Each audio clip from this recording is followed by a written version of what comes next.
La bataille d'Uhud était terminée. Le champ était encore couvert de corps, de sang, d'armes brisées et de visages épuisés. Les Quraysh, malgré leur avantage final, n'osèrent pas poursuivre jusqu'à Médine. Ils annoncèrent leur départ et prirent le chemin du retour vers la Mecque, satisfaits d'avoir semé la douleur, mais sans avoir atteint leur objectif principal, détruire l'islam et tuer le messager d'Allah, sallallahu alayhi wa sallam. Le prophète sallallahu alayhi wa sallam, blessé au visage, à la tête et au corps, se redressa avec peine. Ses compagnons, eux aussi couverts de blessures, commencèrent à redescendre de la montagne. Avant de quitter Uhud, ils enterrèrent les martyrs là même où ils étaient tombés. 70 compagnons avaient donné leur vie ce jour-là.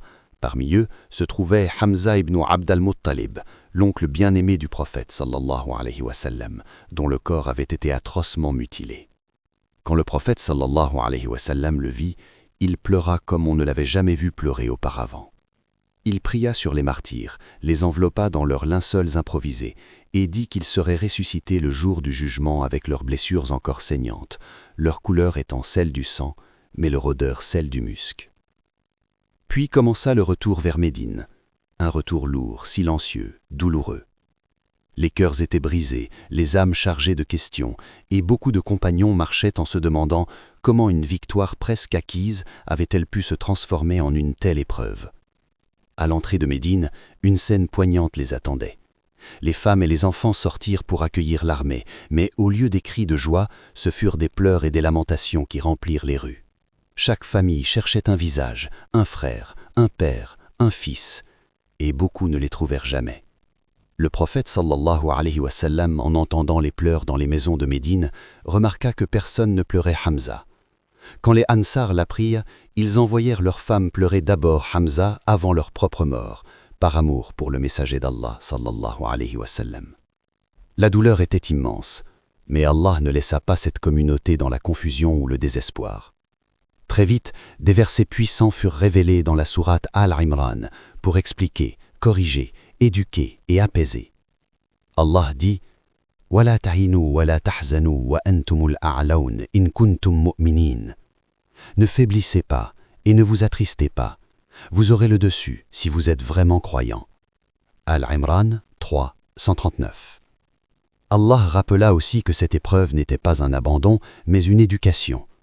وَلِيَعْلَمَ اللَّهُ الَّذِينَ آمَنُوا وَيَتَّخِذَ مِنكُمْ شُهَدَاءَ Et afin qu'Allah reconnaisse ceux qui ont cru et qu'il prenne parmi vous des martyrs. Al-Imran 3, 140. Puis Allah expliqua clairement la cause principale de ce qui s'était produit. وَأَوَلَمَّا أَصَابَتْكُمْ مُصِيبَةٌ قَدْ أَصَبْتُمْ مِثْلَيْهَا قُلْتُمْ أَنَّ هَذَا قُلْ هُوَ مِنْ عِنْدِ أَنفُسِكُمْ Quoi, quand un malheur vous a frappé après que vous ayez infligé le double, vous avez dit « D'où cela vient-il » Dis « Cela vient de vous-même » Ce verset descendit comme une lumière claire. La désobéissance de certains archers avait été la cause directe du retournement de situation. Mais Allah ne parla pas pour humilier, il parla pour purifier, corriger et élever. Et pour apaiser les cœurs brisés par la perte des martyrs, Allah révéla ces paroles immortelles. وَلَا تَحْسَبَنَّ الَّذِينَ قُتِلُوا فِي سَبِيلِ اللَّهِ أَمْوَاتًا بَلْ أَحْيَاءٌ عِنْدَ رَبِّهِمْ يُرْزَقُونَ Ne pense pas que ceux qui ont été tués dans le sentier d'Allah soient morts. En contraire, ils sont vivants auprès de leur Seigneur, pourvus de subsistance. Al-Imran 3, 169. Ces versets transformèrent la douleur en sens, les larmes en espérance et la défaite apparente en victoire spirituelle. Mais l'épreuve n'était pas encore complètement terminée. Dès le lendemain, malgré ses blessures, le prophète sallallahu alayhi wa sallam reçut l'ordre de sortir avec ceux qui avaient combattu la veille, pour montrer à Quraysh que les musulmans étaient toujours debout. Cette expédition est connue sous le nom de Hamra al-Asad. Allah dit « الَّذِينَ اسْتَجَابُوا لِلَّهِ وَالرَّسُولِ مِنْ بَعْدِ مَا أَصَابَهُمُ الْقَرْحُ » Ceux qui ont répondu à l'appel d'Allah et du messager après avoir été blessés. Al-Imran 3, 172. Ce fut un message clair. L'islam n'était pas brisé. Les corps étaient blessés, mais les cœurs étaient plus forts que jamais. Ainsi, le retour à Médine après Uhud ne fut pas seulement un retour de tristesse. Ce fut un retour d'éducation divine, de purification intérieure et de préparation spirituelle pour les épreuves à venir. Uhud avait coulé le sang, mais il avait aussi gravé dans le cœur des croyants une leçon éternelle. La victoire ne vient pas du nombre, ni de la force, mais de l'obéissance, de la sincérité. Une information parvint au prophète, sallallahu alayhi wa sallam. Quraysh, après avoir quitté Uhud, hésitait.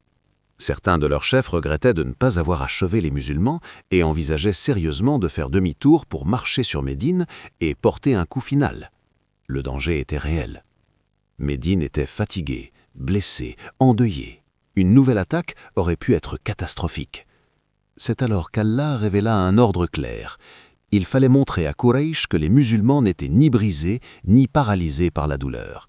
Le prophète sallallahu alayhi wa sallam annonça donc une sortie immédiate vers l'extérieur de Médine, en direction du sud, vers un lieu appelé Hamra al-Assad, situé à environ 8 milles de la ville. Mais cette fois, il posa une condition ferme. Seuls ceux qui avaient combattu à Uhud pouvaient participer. Pas pour punir, mais pour montrer au monde que même blessés, même éprouvés, ils étaient encore debout. Les compagnons se levèrent. Beaucoup marchaient en boitant. Certains avaient des bandages encore frais, d'autres souffraient de plaies ouvertes, mais aucun ne refusa. Ils sortirent avec le prophète sallallahu alayhi wa sallam, déterminés à ne pas laisser Quraysh croire un seul instant que l'islam était affaibli. Allah mentionna cet épisode dans le Coran par des paroles magnifiques. الذين استجابوا لله والرسول من بعد ما أصابهم القرح للذين أحسنوا منهم واتقوا أجر عظيم. Ceux qui ont répondu à l'appel d'Allah et du messager après avoir été blessés, pour ceux d'entre eux qui ont fait le bien et ont craint Allah, il y a une énorme récompense. Sourate Al-Imran 3, 172. Pendant ce temps, Quraysh, encore sur la route, commençait réellement à douter. Les discussions se multipliaient. Fallait-il retourner à Médine? Fallait-il achever le travail? C'est alors qu'un homme nommé Ma'bad al-Khuzari, qui n'était pas musulman mais favorable au prophète sallallahu alayhi wa sallam, rencontra Abu Sufyan et ses hommes. Il leur dit, en exagérant volontairement la situation, « Mohammed est sorti avec une armée immense, des hommes que je n'ai jamais vus auparavant. Ils brûlent de colère, ils vous poursuivent. » Ces paroles tombèrent comme un coup de massue dans les cœurs de Quraysh. La peur les envahit. L'image d'une armée musulmane déterminée, enragée, marchant vers eux, fit disparaître toute envie de retour vers Médine. Ils décidèrent alors définitivement de continuer vers la Mecque sans se retourner. Le prophète sallallahu alayhi wa sallam et ses compagnons atteignirent Hamra al-Assad et y restèrent 3 jours. Chaque nuit, ils allumaient de nombreux feux, donnant l'impression d'une armée immense. Ce n'était pas une ruse mensongère, mais une démonstration de force psychologique. L'islam était toujours debout. Quand la nouvelle arriva que Quraysh était définitivement parti et ne reviendrait pas, la mission était accomplie. Sans livrer un seul combat, sans tirer une seule flèche, Allah avait accordé une victoire morale immense aux croyants. Ce retour à Médine fut très différent de celui de Uhud. Les corps étaient toujours blessés, mais les cœurs étaient apaisés. Les musulmans avaient compris une chose essentielle, l'ennemi n'osait plus les affronter. Même après une épreuve aussi dure, Allah avait protégé Médine, renforcé l'autorité du prophète sallallahu alayhi wa sallam et brisé l'élan psychologique de Quraysh. Hamra al-Assad ne fut pas une bataille, ce fut un message clair envoyé au monde arabe. L'islam ne tombe pas après une épreuve, il se relève et il avance. Quand l'armée de Quraysh quitta le champ de Uhud et prit le chemin de retour vers la Mecque, elle n'était ni totalement victorieuse, ni totalement satisfaite. Certes, elle avait infligé de lourdes pertes aux musulmans, elle avait tué de grands noms parmi les compagnons, et elle avait réussi à semer la confusion dans les rangs de Médine. Mais elle n'avait pas accompli l'objectif principal pour lequel elle était sortie, tuer Muhammad et écraser définitivement l'islam. Tout au long du chemin de retour, un malaise s'installait dans les cœurs. Certains chefs commencèrent à se parler entre eux et une idée inquiétante se mit à circuler. Qu'avons-nous vraiment fait?